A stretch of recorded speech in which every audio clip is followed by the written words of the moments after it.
What's cracking YouTube? It's Matty B. Welcome back to the channel, and as always, thank y'all very much for tuning in. I really appreciate it. Today's going to be a fun one. We're going to do some Throwback Thursday and look back on my first ever two-stroke pro national in the 450 class at High Point in 2022. We got High Point coming up for round 4 of 2025 Pro Motocross this weekend, so I figured this would be the perfect time to do some reminiscing and give you guys the full behind-the-scenes scoop, as much info as I can possibly think of. I'm going to share it with you guys. And this was the beginning of an insane journey that I cannot believe we're still kind of on. I really only wanted to do two-stroke nationals to try to make a name for myself and to try to use that to help give myself a better business for training kids and coaching. But my racing, my YouTube, and everything in between took off way more than I had ever expected in my wildest dreams. And the whole race in the two-stroke thing even lasted an extra year on top of what I had planned. But we'll get into a little bit more about all of that in future TBT videos. But today, the focus is going to be on High Point 2022. And this race was very close to, and honestly, in hindsight, probably shouldn't have even happened.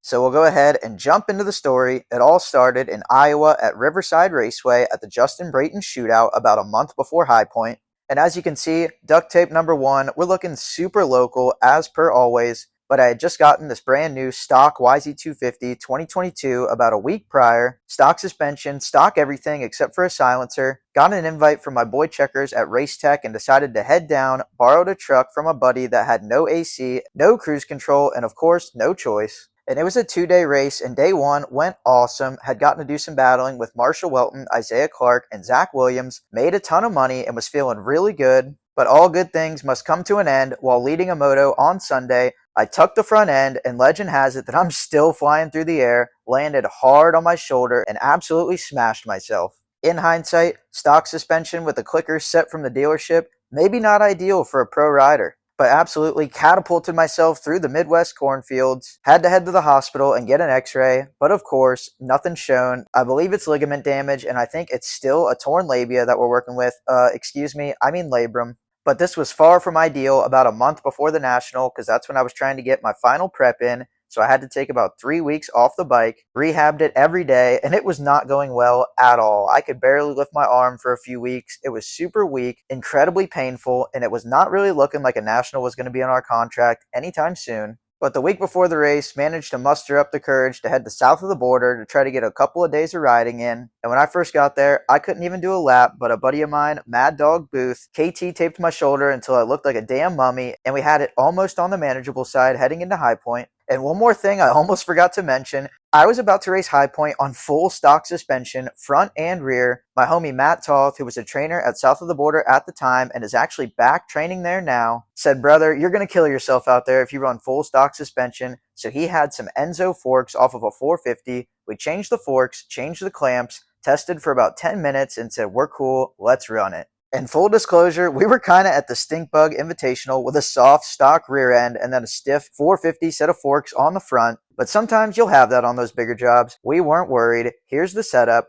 Matty B, a 2-stroke, and a truck. And this truck was far from capable of getting us to High Point, but we rolled the dice and we sent it.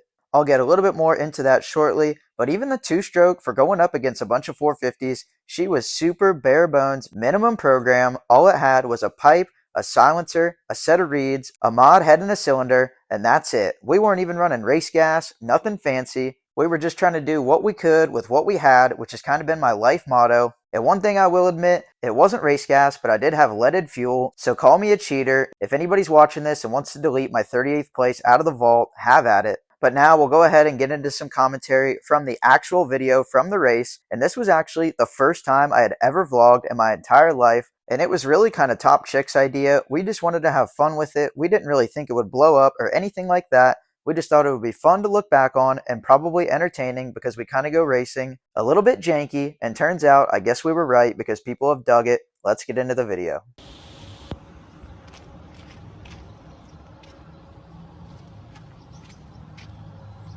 This is pretty much how I went to every race, just everything stacked on top of each other, the back end sacked out because I had so much weight in the back. If I had wrecked the truck on the way to High Point, there would still be free YZ parts sitting on the highway right now. Here at our first stop for the weekend, the almighty Chick-fil-A. Always, and I mean always, in the contract. So first thing this morning, we can demonstrate the race truck has a couple of customizations, if you will. Our window doesn't really like to cooperate. Doesn't want to work, but simply enough, just give the door a slam, rolls right down. I had almost forgot about that feature. This truck was haggard. Our odometer does not work, which could come in handy for the season because, I'm not putting any miles on the truck, so it should definitely last all year. Might even be able to take it to Washougal and Impala. Yeah, if you guys could guess, that strategy kind of ran its course before we even got to Washougal. Check engine light, always on. Check engine light is actually still a staple of the program today, even in a different truck. Really, if the check engine light ever went off, then I would know I had a huge problem. Something was wrong with the check engine light. But these are the kind of reasons why I wanted to put this stuff on YouTube. Our program was just Trailer Park Boys race the Nationals, and we didn't know any other way. We have made it.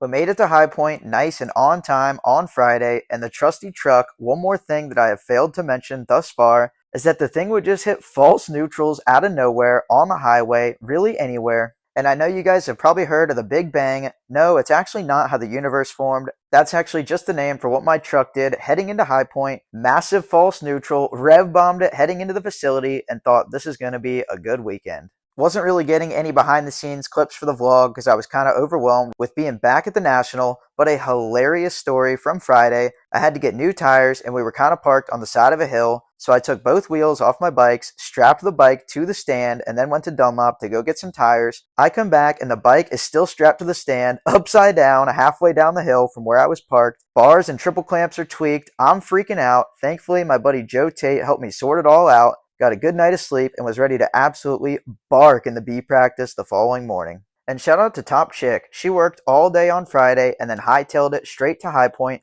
6-hour drive and got there after midnight, but I'm just thrilled that she made it and that we got to experience this together because it was absolutely badass. Now, on to race day footage.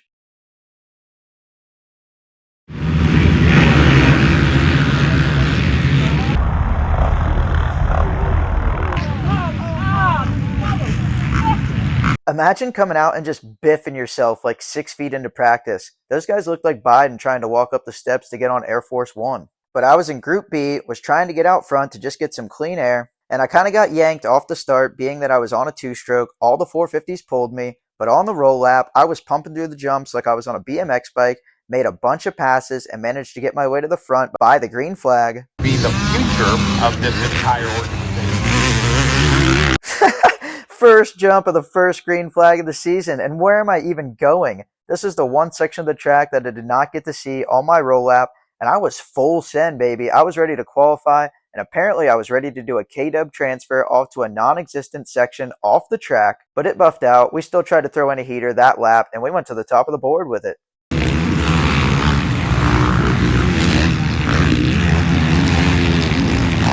Remember when they used to call this thing Carmichael Double? Well, I think they should change the name because the fact that my squirrely ass is now jumping this thing just shows that it's not quite what it used to be when RC was sending that thing.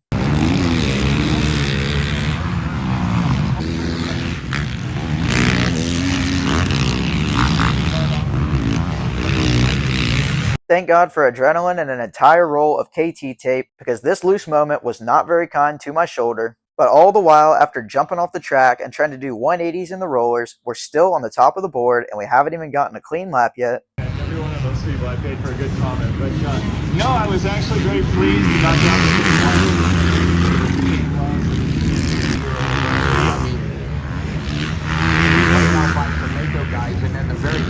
Back then, I used to send it like I would never think about sending it nowadays. I was so comfortable on the two-stroke. Me and that unit were at 1, and we were P1 in the B group for the first qualifying session, 3 seconds faster than anybody else, and they were all on 450s. And I think the biggest difference between 2022 and 2023, first of all, a couple of back-to-back hits to the dome. I've never really been able to shut my brain off and send it like I did in 2022 ever since then. And then also, I was coming off a couple of years straight of local racing every single weekend. Anywhere I could find, any pro-am, anything that was paying, I was racing. So my brain and my body were just straight wired to do 4 and 5 lap sprints, and my sprint speed was nasty. That program may also be a contributor as to why I sucked in the motos every weekend. First practice was pretty good. B practice wasn't ideal, but we made it work. Got out front and check out my chair, no need for an armrest, eh? Trailer Park Boys program in full effect. And the best part of this is I swear I didn't even notice this about my chair until I was editing this footage, and then I'm like, oh yeah, my chair's kind of cooked. Find somebody that did this race cheaper than I did. I dare you.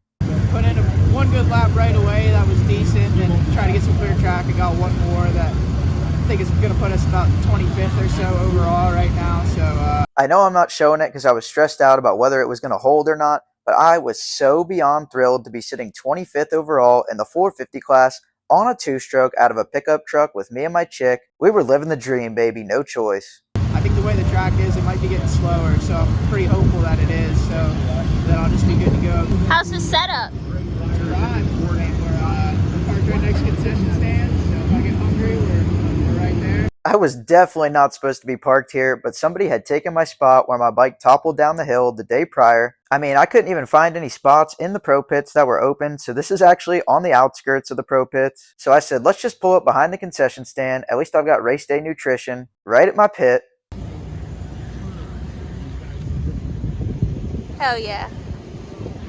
Sweet tea is always key for hydration, and I'm absolutely sure it did not lead to a sugar crash before Moto 1 probably even started. And then this was a cool moment. Me and Top Chick were sitting on the line for the second qualifying practice, and the A group went before us, and we were watching the lap times. We realized nobody was really going any faster, and before I even got out on the track for my final practice, I already knew that we had qualified it into the motos, and that was really all our goal was for the first round, and I was over the moon.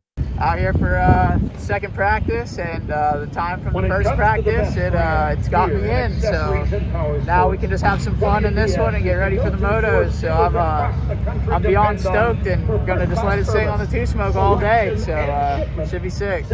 Second practice, we did indeed have some fun, played around with some lines, and I don't even really remember doing this, but I ran a lap time that was almost identical to the one I ran in the first practice. P1 on the top of the board in the B practice again, but this is what I was hyped about. We got to watch the LCQs. We were not a part of them. That was a feeling that I never wanted to experience, and unfortunately, in the 2023 season, we got pretty familiar with it, but spectating it, that's where it's at. And then here were the overall qualifying results for the day. P28 for me, and I truly did not really care. If it was anything under P36, I was going to be stoked. And first race, we got the goal done, and we just got to go have some fun. But one thing I will say, my shoulder was really hurting, and it was about to get a lot worse.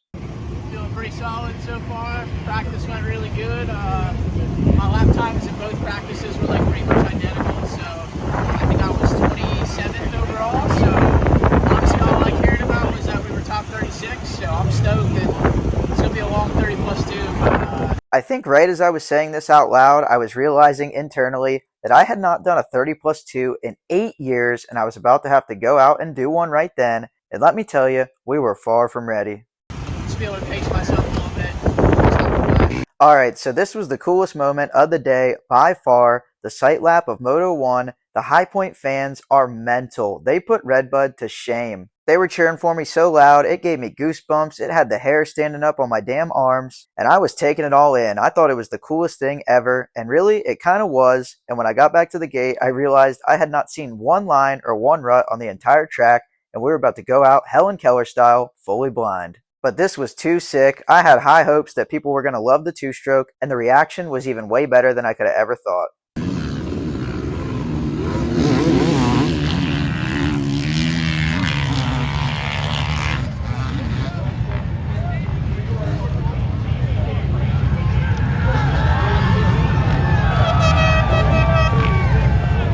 Y'all, I just got goosebumps again watching it back. Having all those people cheering for me, that is definitely one of the coolest things that's ever happened to me in my entire life. I feel like these are the kind of moments that you kind of only dream of when you see the top guys getting cheered around the track and stuff like that. You never think it'll be them cheering for you, so it was an absolutely unbelievable moment. But here we go, 450 Moto 1, back to reality, and I think, oop, there goes gravity is applicable here because I rode like an idiot.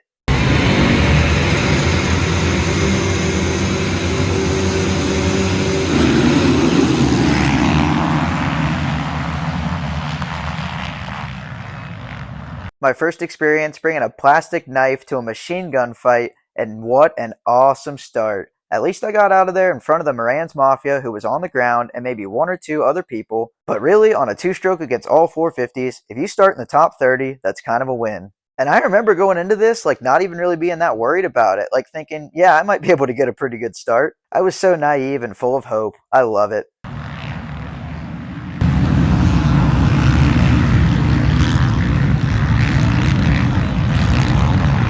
Just straight nom back there. So gnarly, and we pay to do this. We are an insane group of people. First lap, we actually made some moves, and we were up into the top 30, and that's about all I was asking for.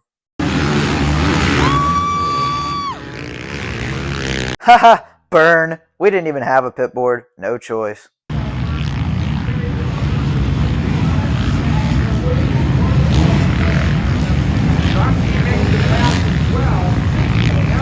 Just boosting the Carmichael double. I would have been a champ back in 03.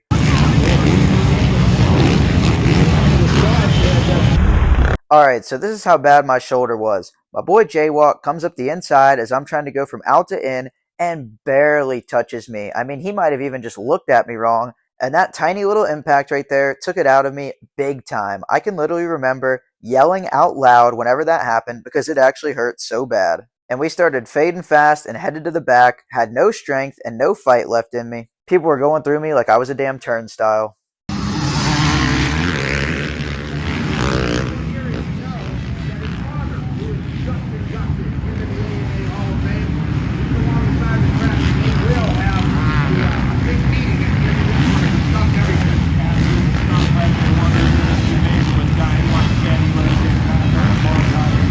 How do you guys think the hybrid suspension setup of the two-stroke rear and the 450 front was working out there at the Stink Bug National on all those hills? Yeah, it was primo. For him, when he finds that rhythm, when he finds that stability, I got to tell you, he's going to be one of those riders. Jason Anderson. He has a couple real good lines that I haven't seen a lot of guys use. Shout out to Top Chick. She did so much hiking during this moto to try to get as much footage as possible for us. And she, just like me, runs off of passion. And I think that she has even inspired the way that I run around like a crackhead trying to get footage at all the nationals and all the races I go to. Top Chick set the damn standard. You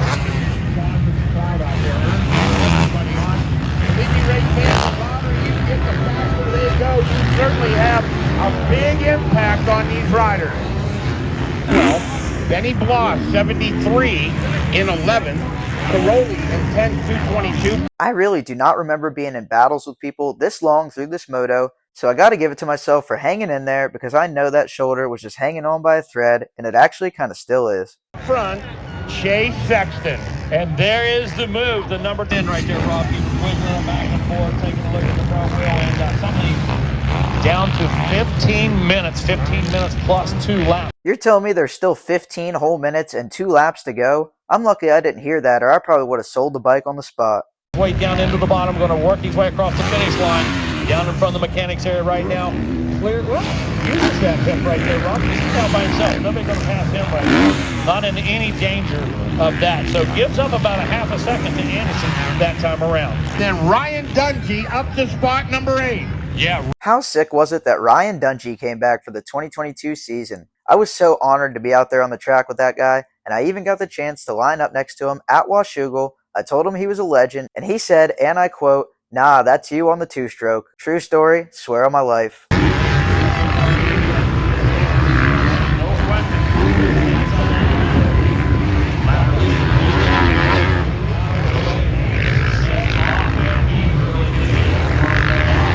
Last lap, I saw Sexton coming, and I was over it. I wanted to get back to the truck, so I waited and crossed right behind him, and that would actually inspire a future move at Unadilla that we'll get into in another video. But first moto, P38, pretty awful, and after about 15 minutes, I was kind of just out there riding around and wasting gas. And with my race fitness that I had, I'm not sure how much better I really would have done if I had a good shoulder, but I just had nothing left to give. But that shoulder was my absolute Achilles heel this whole weekend and for half of this season. Got a pretty bad start. Then I made some good moves. I think I was like mid-20s or so, back of the 20s. And how do you guys like the 2 different goggle brands hanging on the handlebars? We just had to source what we could find. I used the 100% in practice because I had no tear-offs for them. And believe it or not, they actually had a bunch of filter oil all over the foam, but it all buffed out. Second lap, me and another guy came together, ran right into my bad shoulder, so I kind of stung it a little bit, and it was kind of hard to hang on after that, so I was just trying to be smart. And maybe another roll of KT tape would have done the trick. Doesn't look like I have quite enough on there. Just make it through today so I can start building throughout the summer, so it definitely wasn't the result we wanted, but we got all the laps in, and we can only go up from here. So I have not rode anything like that in 8 years, and I've felt all 8 years in that moto. That was rough. It wasn't good, but we'll try again next time. We made it. Fuck yeah, man. I was cheering you on out there, bro. Shit, but thank you. This guy was rad, and he and a few others actually came through my pit between motos and just gave me cash money on the spot. This two-stroke thing really was even cooler than I could have ever thought. Do you feel recovered? I feel like I didn't ever need to unrecover. I didn't ride hard enough to get tired, so I feel like I'm straight. I feel just as good as this morning. Kind of embarrassing, but And there it is. what are you gonna do? True story. After Jaywalk looked at me wrong, I don't think my heart rate was above 120 the rest of the moto. I was pretty much just racing the National with one arm and 2 strokes. We're 20 minutes out from going to the gate for Moto 20 2. minutes out from hell. Ooh. It'll be great though. Sign me right up. Pro Moto is so beyond mental. It's one of those things that can be kind of miserable while you're in the moment, but looking back on it is way sicker. Either way, I'm glad I did it. It built me some character, and it's made it to where I can stay around the sport and try to make a living doing what I love.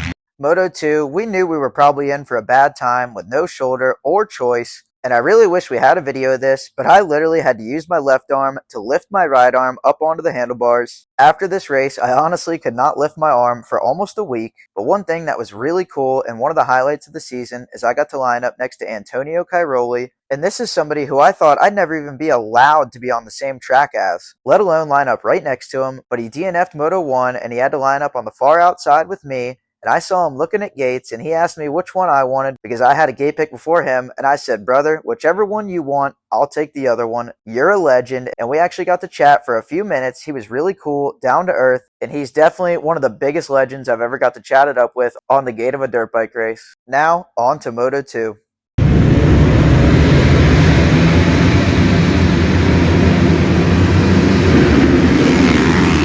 We got the real media disrespectfully video bombing Top Chick, and my Two Smoke disrespectfully hitting a false neutral right out of the gate, went into the first corner, way back in last. By the best in the business. He's had his leg rubbed by the fastest tires in the game, and I'm here to tell you, you are not going to shake. Dungey's under attack, and Dungey slides back for the moment into spot number 2. On for Brian Dungey. Dungey goes back.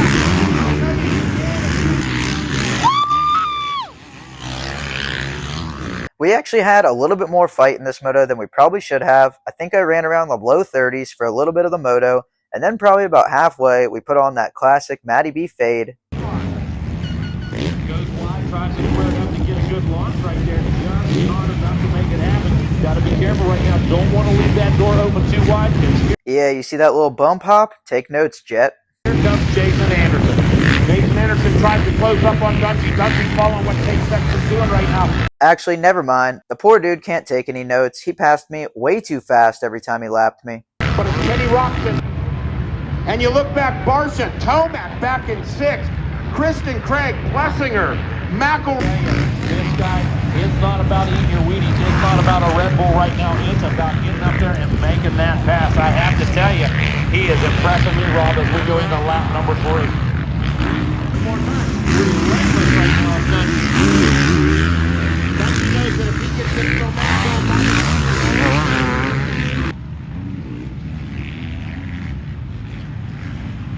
look at that factory Honda on far over here. Vivo noticed side plate coming blue second machine. May or may not have some effect, but do the grip on that subframe. Dungey makes another run right now at the 21. There's Tomac. 8 minutes plus 2 laps. Craig's gonna wait quick right now, Robin. By the end of the moto, we were pretty much just turtling around on a joyride, just picking up whatever positions we could get off of the people that were dropping out of the moto. Ended up with a 34th, which is obviously not even close to anything to write home about, but it was at least better than 38th. We beat a few people, and I managed to finish out the day with a shoulder that probably should not have allowed me to do so, but we made up for it with heart, no choice. But afterwards, call me Chance Hymas, because I was cooked. How we feeling? We're feeling rough. Moto 2 was a little better. I at least was able to go like most of the time. Shoulder was feeling a little better. I think we were 34th the second moto, so definitely nothing to write home about, but at least it was a little better. And coming in so far behind with my shoulder, I feel like we should only be getting better from here. So my main goal today was to make it, and we did it, so I'm not going to be too bummed out about it. I know I could do better, but we had a good time. I think it was sick, and it was awesome hearing all the fans, especially like the sight lap was probably the coolest thing I've ever done. Like hearing everybody cheering for this thing, like it was honestly like a bucket list kind of day. And I got to line up next to Caroli and talk to him for a few minutes. It was an awesome day.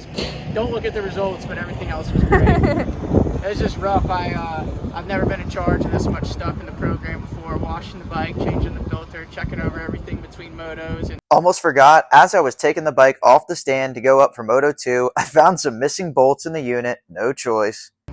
now we just had to pack everything up, and we're just jam-packed. It was kind of a long day for our privateer crew, but we made it work, and we should only get better. So thanks everyone for the support. I appreciate it.